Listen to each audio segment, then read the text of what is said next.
folks, Kilt-Man here, Kilt-Man at your interplanetary services. How are you all? I hope you're doing really, really well. Back in 1956, one of the greatest sci-fi events took place. The release of MGM's magnificent, immortal Forbidden Planet. You know it, you love it. Robbie the Robot, Leslie Nielsen, Anne Francis in miniskirts, Walter Pigeon and the monster from the id, the Krell technology, fabulous special effects, sumptuous sets, and completely bizarre and experimental all-electronic score. The first time one had ever been done, a full score electronically for a movie, which you're hearing right now by Lewis and B.B. Barron. An absolutely glorious sci-fi adventure combining pulp. You had spacemen with ray guns battling monsters. You had cerebral cosmic conundrums, the monsters from the id, Freud's idea of the ego and the superego battling themselves, and our primal instincts coming out, bursting forth from our subconscious. And of course, Shakespeare. Hey? Yes. The elephant in the room, it is basically a sci-fi retelling of Shakespeare's The Tempest, with Walter Pigeon's obsessive scientist on his planetoid island, basically assuming the role of Prospero. His daughter, played by Anne Francis, Altera, sort of a fusion of Prospero and Miranda. And of course you have Ariel, the sprightly angelic force of nature that is Ariel, as Robbie the Robot, and Caliban, the savage Caliban, as the monster from the id. Glorious. There's so many things to pick up on about this movie, so many long-lasting legacies that it created. Without it, you would not have had Star Trek. Many elements of Star Wars would not exist. Sci-fi in general would have gone down a different route altogether without the glories of Forbidden Planet. So what is Forbidden Planet then, folks? Well, let me just turn down this fabulous score I was just celebrating there. You could imagine how folks, when they first saw this movie back in 1956 and 57, you know, the age, the golden age of Hollywood sci-fi, the B-picture, the space movies, the monsters. You'd had all of that, the paranoia, the Cold War, metaphorical stuff. And then this comes along. And not only is it visually spellbinding, but also you've got this pounding, weird, insistent, warbling, circuit-breaking score. Audiences must have been like, what the hell is this? Now, apparently it didn't do that well in its first run, but it gained momentum. Like so many great classic masterpieces, it took a while for its audience to really appreciate it. I thought it did pretty well initially, but people are saying, no, it actually was a bit of a, it didn't turn over much in the way of profit in its opening sort of weeks and months. But this could be the idea behind it. The bloody music would be like, what the hell is this? Like, anyway. So what's the story about? United Planets Starship C-57D, commanded by J.J. Adams, played by Leslie Nielsen, is on a mission to go to see how this expedition of colonists on the planet Altair 4 are faring, because they've heard nothing from them. As they approach and decelerate from hyper-warp drive in their flying saucer, they are greeted by Professor Morbius, Walter Pigeon, the great Walter Pigeon, sporting a very Mephistophelian, a very devilish goatee beard, who warns him, don't come in here, not safe here. Well, no, we're here to relieve you, that's what our mission is. I beg you, I implore you, don't come in here. If you do, I will not be responsible for what happens to you. We're coming in, give us coordinates. So they come in. What's going on? What's happened? When they land, they encounter Professor Morbius in a palatial, fantastic sort of spread in this galactically weird, fantastic alien landscape desert. But he's well catered for. He's got swimming pools, he's got wildlife out there. There's tigers, there's deer, there's monkeys. Huh? And he's got Robbie the Robot, which he designed himself. The great Robbie the Robot. Who is here? Hey! He's a little bit bigger in the movie, of course. And he's also got his daughter, played by the luscious Anne Francis, Altera, named after the planet.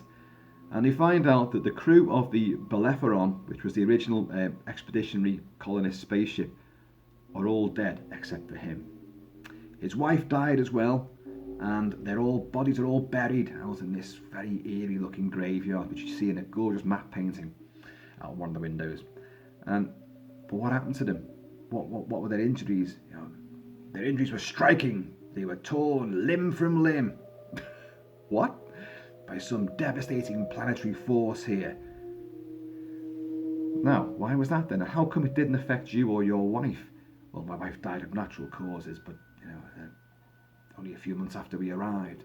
I remember how utterly heartbroken we all were when the decision was made to return to Earth. So you didn't want to go, and everyone else died. Suspicions already, we could say.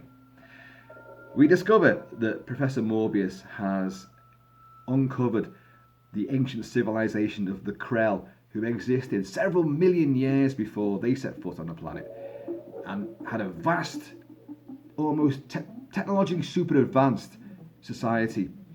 Their vast underground workings we get to see. Their fantastic, imaginative, intellectual devices, and their ideas and their music. We hear all this, we see their doorways, but we don't see any images of them themselves. Nothing of that survived. Well, what happened to them all? One night, my researchers brought me to believe that on this particular night, on the cusp of this great advanced breakthrough they were about to make, which was going to unite the universe with forms of telepathy, a society built without instrumentation. That was the theme. One moment of shining glory, and then they were wiped out. They were gone in an instant, all gone. Everything crumbled back into the planet. So what was going on there then? J.J. Abrams, Leslie Nielsen, and his crew kind of have suspicions and hackles raised about this, and they want to take back, Professor Morbius and his daughter back to Earth, because you can't monopolise what you found here. This is not, one man can't dictate this. This is for the United Federation of Planets to dictate. Yes, the man must step in and monopolise it and exploit it, of course. But he refuses, doesn't want to go. This is my home. I don't want to go. I never invited you here. I warned you not to come here. And indeed, as tensions rise, and they've got a few elements on board the ship which need fixing, that night the ship is sabotaged. And on successive nights, as more frustrations arise between the guests, the unwanted guests, and the inhabitants of this lonely planet, deaths ensue. Some of the crew members are torn limb from limb. What's going on? Is it the robot? What is happening? Who is behind it all? Well, you've seen the film. You know what it is. It's the monster from the id. Id. What is the id? It's an obsolete term. It's the subconscious. What we discover in a brilliantly cerebral and very sophisticated screenplay is that the Krell reached this point, this shining moment, where they were going to all combine, every member of their race on the planet was going to combine telepathically.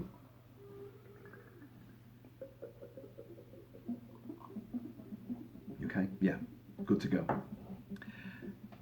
But what they did, they unleashed their primal elements, the base subconsciousness of the beast, the animal that resides in all of us, in our DNA, in the fabric of our very existence, which they'd forgotten about for millennia. They'd had this benign, benevolent sort of society, and they travelled the world and then gone back to their planet. And, but this shining moment was corrupted by the inner beast, the monster from the id. Freud's idea that the id monster will combat against the ego and the superego, and it will take dominance at the end. And it does, because unwittingly they unleash their own hidden, repressed inhibitions, their hatreds, their jealousies, their greed, their lust. So in one night they wipe themselves out, unleashing all their id monsters. So what's happening now is the circuit is joined again. When the Bellerophon crew wanted to leave, Morbius didn't want that to happen, and he'd taken the brain test, the intellect test, the plastic educator, as he calls it, in the Krell control room deep beneath the planet. And he boosted his own intelligence to levels sort of, not on a par with the Krell at the pinnacle of their expertise, very lower key, but enough to excite and bring about his own id monster, which then destroyed the Bellerophon and all the crew there. And then, of course, when other people now arrive, his id monster, born of his own frustrations and rage, is now taking its vengeance on them. It's a very heady idea. As I said before, you have pulp, spacemen with ray guns, monsters, which you only shimmeringly see in laser light and blaster star fields. It's just, otherwise it's invisible. But it's fantastic when you do see its outline. I'll come on to that though. So you've got the pulp element, you've got this cerebral element, you've also got a lot of adherence to classical mythology. Of course, you've got the Tempest, Shakespeare's The Tempest. It plays out very much like that. But the name Bellerophon, that was a Corinthian knight who slayed the Chimera. What's the Chimera? The Chimera was a mythological beast which was part lion, part goat, part Winston Churchill, or something like that. So you're adhering to the ancient myths, because when you do see that shimmering outline of the id monster, although, as Doc Ostro says, when he takes a cast of one of the footprints which you see left in the sand, it's got the claw, the vast claw of an arboreal creature, like a sloth, yet it's also got the rounded leathery pad of a four-legged creature. And yet it walks on two legs, and when you see it outlined, it's on two legs, and it's a squat pit bull thing with a big yawning chasm of a mouth and fangs and yellow eyes. And you're like, what the hell is that? Because it's a hybrid of what Morbius's subconscious mind has conjured. So it doesn't exist in any kind of physical reality. It's a creature born of elemental sort of stresses and strains, fears and frustrations and hatreds. Very clever stuff. But not only that, the whole idea of a race which reached a technological point of absolute, supremacy, and then wiped itself out. Atlantis. Yes, Atlantis is there. So you've got all this heady brew of sci-fi and fantasy elements, plus you've got Freud in there, so you've got psychology. You've also got a very heightened awareness of sexuality. Anne Francis as Altera, who straight away, her arrival, the hormones of these guys just goes through the fucking roof. Forget professional etiquette. You've just arrived in Professor Morbius's house. You've been introduced to Robbie the robot and the professor, and then a daughter suddenly appears, and they're all like, wow, who's this? Gentlemen, this is my daughter. Yes, I may have to make the trip to Earth very soon for the benefits of her natural educations. Make the trip very soon, I'd say. We've been in space for so long now, the view from here looks absolutely wonderful. You've got three men who are drooling at the mouth at this girl in front of her father, and then one by one they all make the move on her. But she's wearing miniskirts. Oh, what's the girl's name? Oh, Ruth, now Helen Rose designed the costumes for Anne Francis, and she's credited as being the pioneer of the miniskirt. The miniskirt came in the 60s. You've got Anne Francis wearing a variety of very short dresses and miniskirts in this movie. The black number, the one with star sapphires. Oh yeah, that is the best yet. So and she plays the men off against each other using her sexual naivety, which you could say, well, that's the men just, putting the moves on her and abusing her. But she's turning it back on them as well, and they fight amongst themselves. And it's kind of clever little conceit there. It's also a little bit risque as well. You have the nude swimming pool sequence. Well, it's not nude. She's wearing a very sheer sort of body dress thing. But and Leslie Nielsen's there. And he's going like, what are you doing there, Alter? Well, why didn't you join me? Well, I forgot my bathing suit. She goes, what's a bathing suit? He goes, oh, murder, and turns away. Leslie Nielsen is magnificent. The director, Fred McLeod Wilcox, said, you've got to play this film straight. Now, he wasn't a comedy actor at the time, but all the crew, all the cast definitely inhabit their characters with a true sincerity. They're believing every word of the script. They're believing this story, this heightened, fantastical sci-fi story. They're putting all their integrity into this, especially Walter Pidgeon, who's magnificent. But when you look at it now, and you look at Leslie Nielsen, you kind of go, this is Lieutenant Frank Drebin, and he's playing it straight. And yet, even when he's playing it straight, he's hysterically funny. His reactions to other people around him, his little bemused confusion. He's played as being a fool as well. When they take the plastic educator, first of all, to demonstrate it, Morbius does it, and he put these little things on it. As you can see, these are device for a head much bigger than my poor human cranium, and he puts the little adjusters on his head, and then he makes this sort of gauge rise to up there somewhere, and he said, well, sadly, that may look impressive to you men, but even though we've got an IQ of 186, that in comparative terms to a Krell, that is like a lower grade moron. Then the doc takes it, and he only gets slightly, to about a certain level, but it's still way below the professor.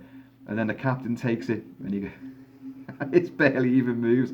Don't worry, Commander, you don't need intelligence or brains to be a commander, just a good loud voice. But he does get played to be a bit of a jerk off, The twisted jealousies between the crew members, the three main crew members, Jerry Farmer, who's like space, don't let a space wolf like Jerry Farmer get you alone and all this, and Jerry Farmer said, don't let the captain ever get you alone, because he gets any woman or girl alone.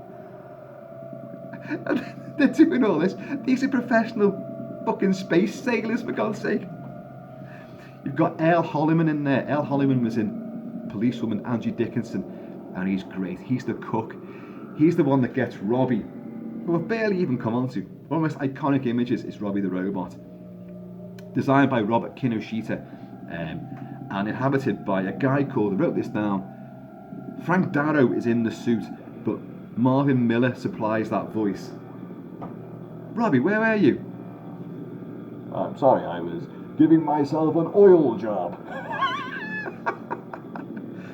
Robbie, are you familiar with that?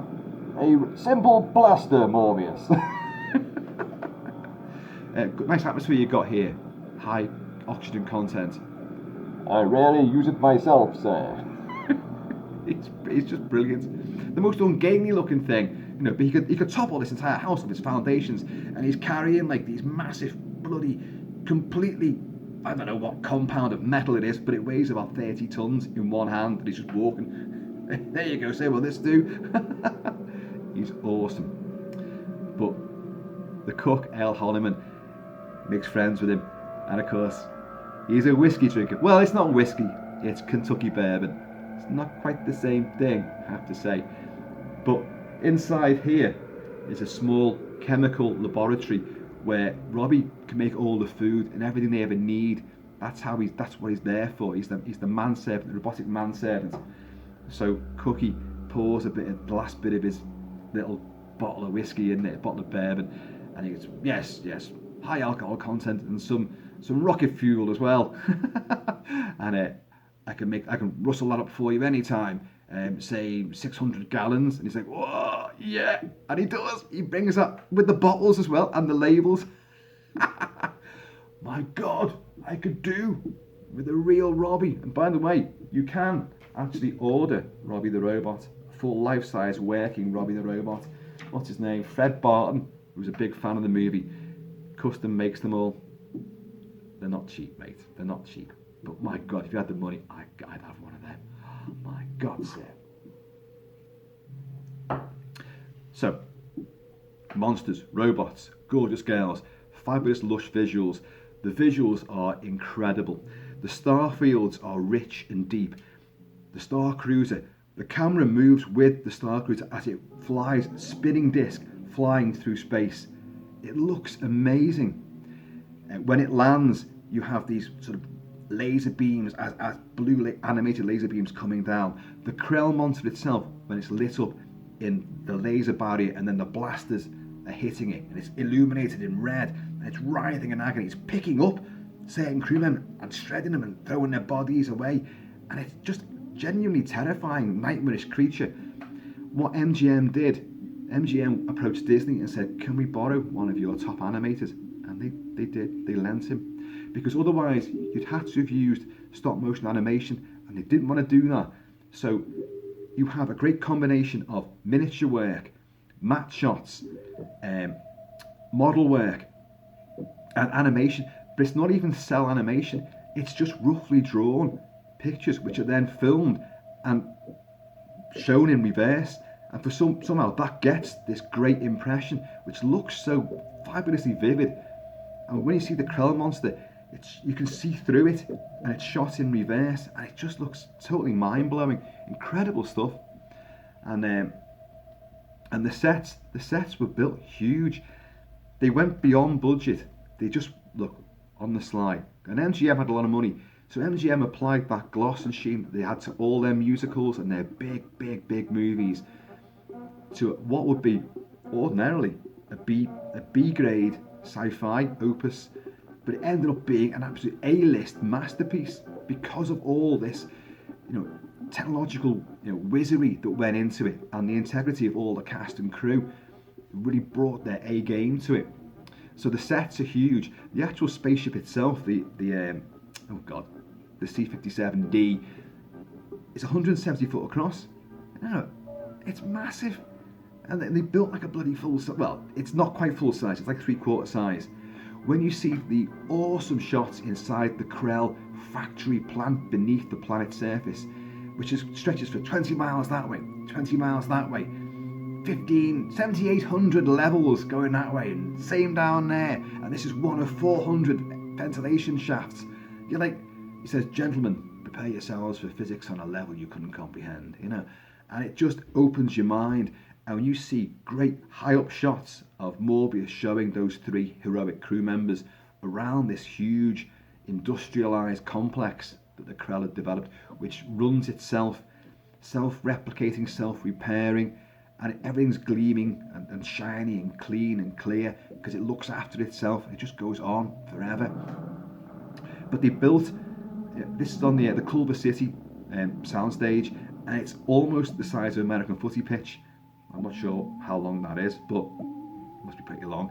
So you see these guys in a high shot walking along what looks like a gantry-way, and you've got all these oscillating machines and tubes and lights and pipes and things, and gauges lighting and popping and things moving, wearing, and it's like you're inside. It's like Tron. It's like you're inside a computer.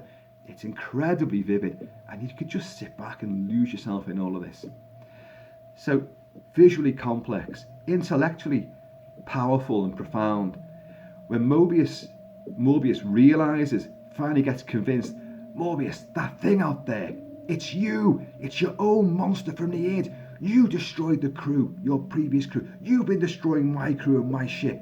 It's your own rage. You've unleashed it because you took that test. You're part Krell now, basically. And when Morbius wants a pigeon, finally he argues, no, it can't be me. And the Krell monster's coming for them. We've lost 2 of our heroic crew, and you've got Commander JJ is there, and Francis Altera has given herself to him. I want to go back with you, darling, back to air. They only met the day before, you know what I mean? But then again, she hasn't met many men, has she, really, let's be honest. And Morbius saying, no, tell the id monster that you're lying. You don't love him. Tell him you're staying with me. So you've got a weird angle there as well. That would be exploited a bit. If you'd make the film now, this father-daughter thing would, I'm sure, be a cause for concern. It would be an issue that would be raised, certainly by other cast members, or at least sort of subtextually. And but she goes, no, not even if I could, So the id monster's coming through, and they hide away in the Krell headquarters. 26 inches of Krell steel, they'll never get through that. But you've already been told the power source of this planet is in this system of gauges, which goes all the way around this huge sort of citadel headquarters. And each gauge, 10 to the power of 10, 10 by 10 by 10 by 10, almost to the power of infinity. Oh my God. And it's all lit up, and it's blasting and giving it loads. And Morbius is like, no. Morbius, you're giving it the strength. Look at the gauges. It's you. It's going to give you, because of your excited subconscious, it's going to give you all the energy you need to supply your id monster with the power to get through those walls. And it does. It's red hot now. In a minute it'll be white hot. Then it'll start melting away. And then it's going to be in here, Morbius. In a great moment. A great moment. JJ, did I call him JJ Abraham before? I may have done. JJ Adams, Leslie Nielsen, pulls on his gun, and Morbius is on the floor like that. No, it can't be. And he knows. He's got the gun on him. And you think, do it. Because in any other situation, you'd have to kill him. You've got no other recourse. You can't defeat that. He's in charge. It's his subconscious mind. It's his id monster. So, theoretically, killing him might not stop that, but it's the only thing you can do. Kill him, and that should, in theory, die as well. But he doesn't do it. I always thought that was a bit weird. So in the end, Morbius confronts it. He's like, and the gauges go completely insane. It cuts to Anne Francis and Leslie Nielsen, who are like that. So you're thinking, oh my God, it's just shredded him. And then it cuts back, and the gauges all die down, and Morbius is on the floor, and it's like he's had a big emotional breakdown and heart attack. But he's not injured, But he does die. But he does inform Leslie Nielsen, look, flip that disc there and push the switch. The switch is like fucking 10 feet tall. He's got to push this thing down. It's like a big plunger. What have I done? Well, do you hear that rumbling? That's basically all the inner furnaces of the Krell technology. It's going to blow the planet up in a chain reaction. If you're not 100 million miles away from here in like the next 20 seconds, you're toast. But they blast off. So they've left 5 crewmen behind, and they've left Morbius's body as well. And the planet, they get to safe distance, planet kaboom. It is one hell of a movie. It's a trip. It's retro sci-fi at its best, but it's also very forward thinking. When the exoplanet starship decelerates as it approaches Altair 4, they have to go into these little sort of tubes, and you don't know what the science behind it is, but they must obviously, as it suddenly slows down, their organs must reorganize, and they're like that, and the tubes light up green, but they're very similar to the transporter beams used in Star Trek. You wouldn't have the Starship Enterprise and the crew. Gene Roddenberry has openly said Forbidden Planet is one of the main inspirations that got my story off the ground. A crew interacting on missions, and these tubes, the visualization of it all, it's all there. The miniskirts, again forward thinking, the sexual politics, which may seem of their time, but it's actually quite clever the way it's done. The dialogue is mushy as hell, and I could spend another video just discussing the interactions and the dialogue, because some exquisite moments, but there's some really, really, really awkwardly naff moments as well. Leslie Nielsen, he's a bloody commander of a starship, for God's sake. Why do you look at me so funny? And he just goes, like that. And she goes, what does mean? He's a fucking commander. Doc, he's got her in his arms. Will you talk some sense into this girl? I'm in over my head. Very, very professional. In a very life and death scenario as well. Forbidden Planet, folks. It's a blast. It's a visually sublime piece of art, cinematic art. It's also a highly sophisticated, clever screenplay with some great characters, great ideas. Robbie the Robot. I could spend an hour just talking about Robbie the Robot, all of his elements there. That plays such a huge part. I mean, it's kind of jokey that he adheres to the laws of Asimov, so he won't actually hurt a human being. He can't shoot at a human being. He can't hurt a human being. So when they order Robbie, just destroy that, as a Krell's, the id monster's attacking them at the end. Robbie, defend us, kill it. And his circuits start to fry and he can't do it. So that's how Commander Adams convinced him, look, he can't, because it's you. He knows it's you. He can't do anything about it. He can't stop it. Like, and poor Morbius, all he wanted to do was live alone and discover all of this stuff. And he loved it. He loved his Krell, the whole technology, the whole belief system. and he's embracing it, and he's learning everything, and he's becoming on a level with them. But he's so close, he couldn't see what the problem was, what wiped them out, and that he's now brought that problem, to modern times. He's reliving it, and it's just his brain at the end. He's like, oh, it is me, and the torment. He's fabulous. Walter Pidgeon really does steal the film in many ways, folks. I've only brushed the surface. I think some of you know I'm going to come back to this maybe later. So, in the meantime, and this harebrained, spellbinding, Shakespearean in-between time, please keep it kilted, keep it Celtic, keep playing this warbly, weird music, and I'm going to see you all later. Monsters from the id, John, from the id. They couldn't see it. It wiped them all out. Mobius is too close.